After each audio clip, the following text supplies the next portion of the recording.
नमस्कार मित्रों, मिसेंट्रिक क्लास में आपका स्वागत है। प्रीवियस लेक्चर में हम लोगों ने एनाटॉमिकल वैल्यू के बारे में डिस्कस किया था, उसी को आज फिर से आगे कंटिन्यू करते हैं। तो आइए देखते हैं। कह रहा beat of heart, beat of heart कह रहा है तो कितना होता है 300 से लेके 310 ग्राम। किस में होता है? मेल्स में। मेल्स में होता है 300 से लेके 310 ग्राम और फीमेल्स में होता है ये 225 से लेके 250 ग्राम होता है ये फीमेल्स में। कंफ्यूज नहीं होना है दोस्तों। अगर पूछेगा in males weight of heart तो कितना लिखना है 300 से 310 ग्राम। पूछेगा weight of heart in female तो कितना लिखना है 225 से लेके 250 ग्राम। इन दोनों में कंफ्यूज नहीं होना है। अलग अलग अगर पूछेगा तो हम लोग अलग अलग लिख देंगे। चलिए आगे देखते हैं। फिर कह रहा वेट ऑफ ब्रेन, यानी मस्तिष्क का भार जो होता है, वजन, वो कितना होता है। तो कितना होता दोस्तों? लगभग कितना होता है 1400 ग्राम होता है मेल में और फीमेल में होता है 1275 ग्राम। कितना होता दोस्तों? 1400 ग्राम होता है मेल में, यानी पुरुषों में इसका वज़न होता है 1400 ग्राम और स्त्रियों में इसका वज़न होता है 1275 ग्राम। कन्फ्यूज नहीं होना दोस्तों, एकदम ध्यान से देखना है वीडियो को। एक दो बार वीडियो को मेरे साथ आप लोग देखेंगे तो याद हो जाएगा वैल्यू ये। फिर कह रहा वेट ऑफ लीवर, तो लीवर का जो वेट होता है वो लगभग होता है 1500 ग्राम पुरुषों में, इन मेल्स में होता है 1500 ग्राम और फीमेल्स में कितना होता है 1250 ग्राम। फीमेल्स में कितना होता है 1250 ग्राम होता है किसमें? फीमेल में। चलिए आगे देखते हैं। फिर कह रहा है वेट ऑफ किडनी, यानी किडनी गुर्दे का जो होता है वज़न कितना होता है। तो कितना होता है दोस्तों 130 से 160 ग्राम जो होता है ये होता है वेट। किस में होता है? नॉर्मल जो होता है एडल्ट में, चाहे स्त्री होगा या पुरुष होगा, कितना होता है 130 से 150 160 होता है। एवरेज में जो होता है वो कितना होता है 150 ग्राम भी। अगर कहीं पूछेगा क्वेश्चन में तो हम लोग 150 ग्राम भी लिख सकते हैं। चलिए आगे देखते हैं। फिर कह रहा है वेट ऑफ थायराइड, थायराइड जो अपनी ग्लैंड होती है उसका क्या होता है वेट कितना होता है। ये इसका एवरेज वेट जो होता है वो होता है 25 ग्राम, लेकिन ये कहीं कहीं 20 से लेके 40 ग्राम तक भी हो सकता है। कितना हो सकता है?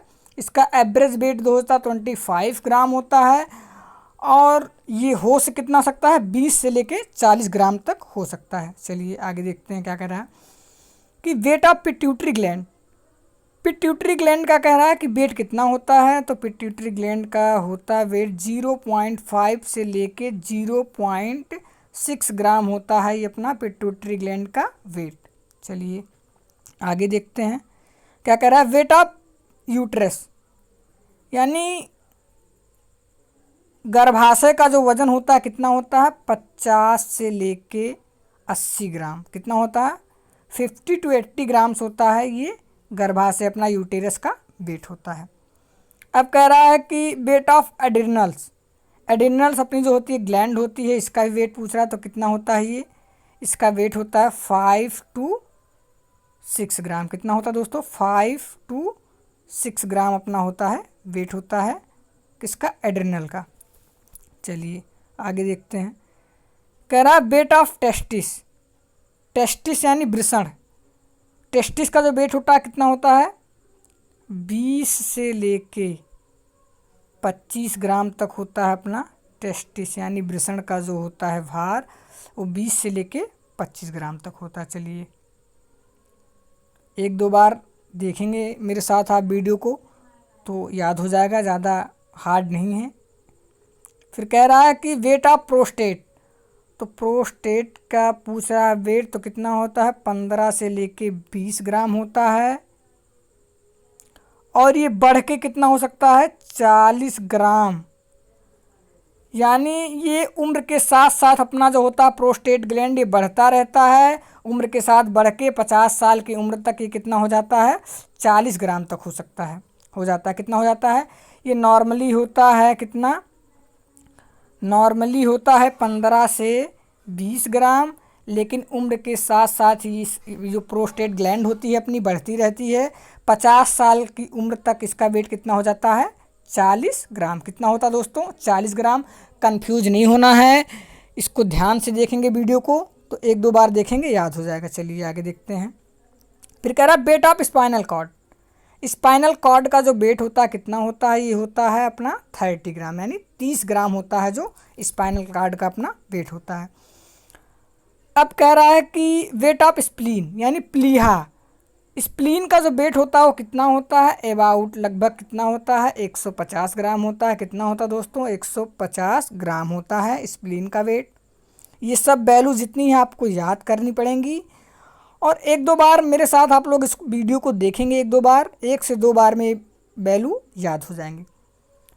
फिर क्या कह रहा है आपको कि अब यहाँ वेट ख़त्म हो गया, अब यहाँ पे क्या आ गया, मीजर्स की बात कर रहा है, यानी सभी की लंबाई क्या होती है।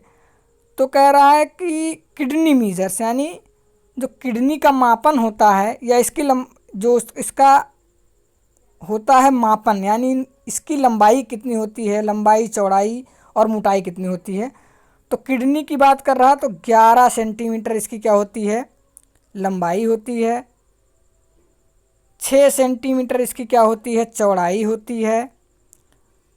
और 3 सेंटीमीटर इसकी क्या होती है, मोटाई होती है। 11, 6, 3 यानी लंबाई चौड़ाई और मोटाई कितनी होती है, 11, 6, 3 यानी 11 सेंटीमीटर लंबा, 6 सेंटीमीटर चौड़ा और 3 सेंटीमीटर मोटा होगा। चलिए आगे देखते हैं। फिर कह रहा है हार्ट ऑफ मीजर्स, यानी जो अपना हृदय का मापन होता है वो कितना होता है, तो 12 सेंटीमीटर इसकी लंबाई होगी, 9 सेंटीमीटर इसकी चौड़ाई होगी, 6 सेंटीमीटर इसकी क्या होगी, मोटाई होगी। कंफ्यूज नहीं होना है दोस्तों, 12, 6, 9, 12, 9, 6 इसकी क्या होती है, लंबाई चौड़ाई और मोटाई होती है। चलिए आगे देखते हैं। कह रहा है यूटेरस मीजर, यानी गर्भाशय का जो मीजर होता है कितना होता है, 7.5, 5 और 2.5 यानी इसकी जो लंबाई होगी कितनी होगी, 7.5 सेंटीमीटर, चौड़ाई होगी 5 सेंटीमीटर, मोटाई होगी इसकी 2.5 सेंटीमीटर। कंफ्यूज नहीं होना दोस्तों, ये सब वैल्यू आपको बहुत ध्यान से देखना है और इसको याद करनी पड़ेगी आपकी वैल्यू। चलिए ये ज़्यादा हार्ड नहीं है, इजी है, एक दो बार हम लोग पढ़ेंगे तो याद हो जाएगा। चलिए आगे देखते हैं। फिर कह रहा है ओवरीज मीज़र, यानी ओवरी का मीज़र कितना होता है, तो 2.5 से लेके 3.5 सेंटीमीटर तक इसकी लंबाई होती है।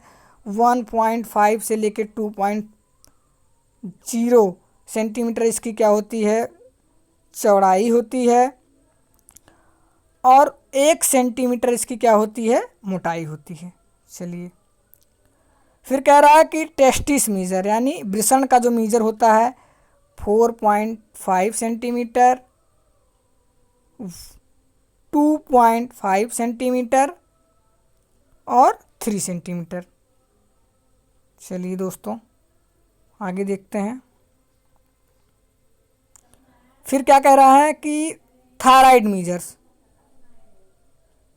लोब्स, इसकी जो लोब्स की लंबाई होती है कितनी होती है, लंबाई चौड़ाई और मोटाई कितनी होती है, 5 centimetre, 2.5 centimetre and 2.5 centimetre.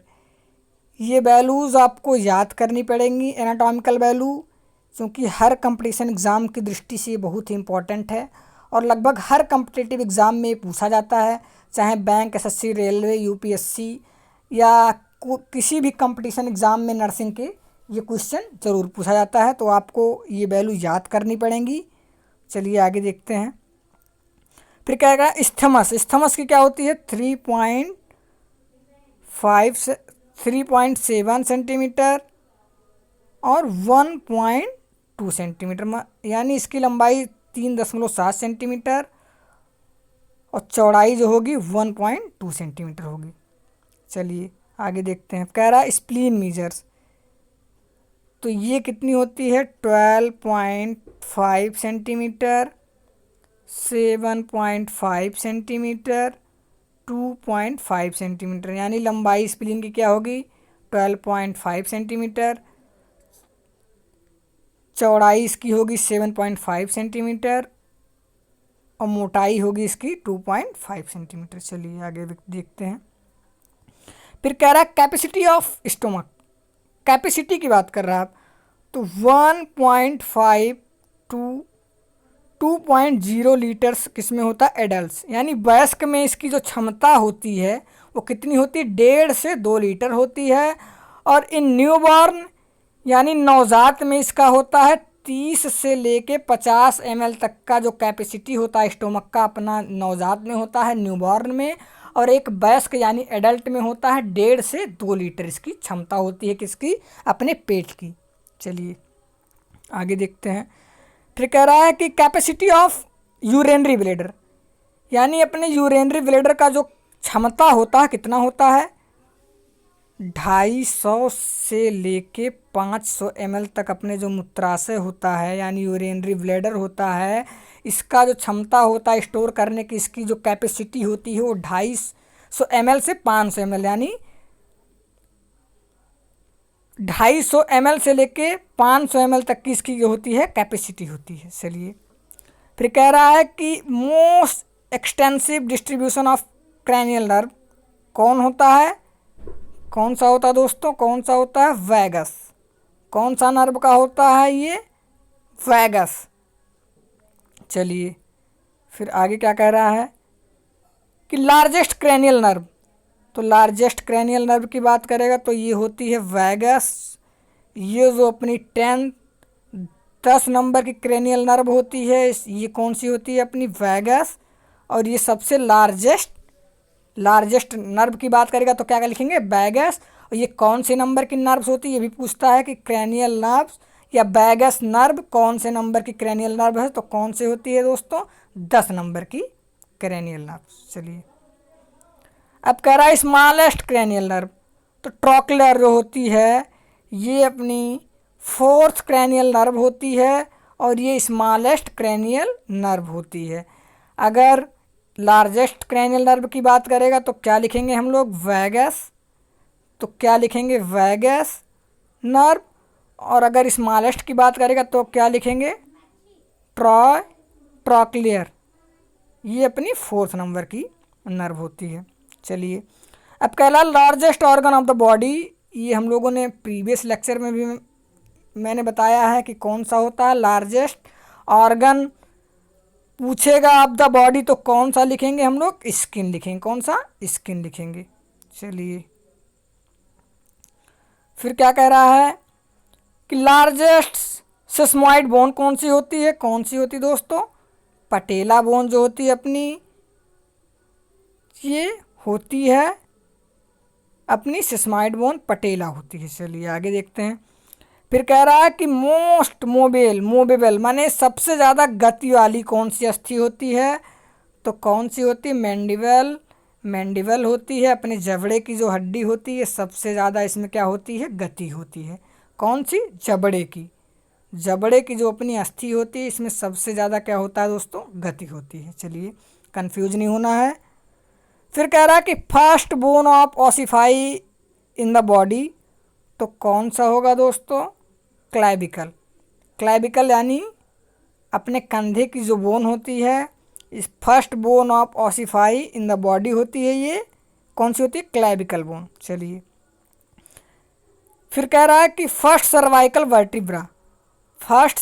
Vertebra की बात करेगा तो अपना कौन सा होता है एटलस। सेकेंड सर्वाइकल वर्टिब्रा की बात करेगा एक्सिस जो होती है एटलस अपनी होती है फर्स्ट और एक्सिस अपनी होती है सेकेंड वर्टिब्रा होती है। चलिए तो आगे क्या कह रहा है लोकेशन ऑफ थ्रस्ट सेंटर, यानी प्यास का जो केंद्र होता है वो कहाँ पे होता है, तो हम लोग जानते हैं कि ब्रेन के हाइपोथैलेमस जो होता है ये अपना क्या होता है, प्यास का जो केंद्र होता है ये कौन सा होता है, हाइपोथैलेमस होता है। चलिए फिर कह रहा है location of swallowing centre and vomiting centre in, कौन सा होता है, इज इन, यानी निगलने और वोमिटिंग यानी उल्टी जहाँ से होती है और जहाँ से निगला जाता है उसका सेंटर कहाँ पे होता है, तो कहाँ पे होता है मित्रों, कहाँ पे होता है, मेडुला। इस वीडियो को हम लोग 1-2 बार देखेंगे, उसके बाद अपने आप याद हो जाएगी, कंफ्यूज नहीं होना है इसमें। चलिए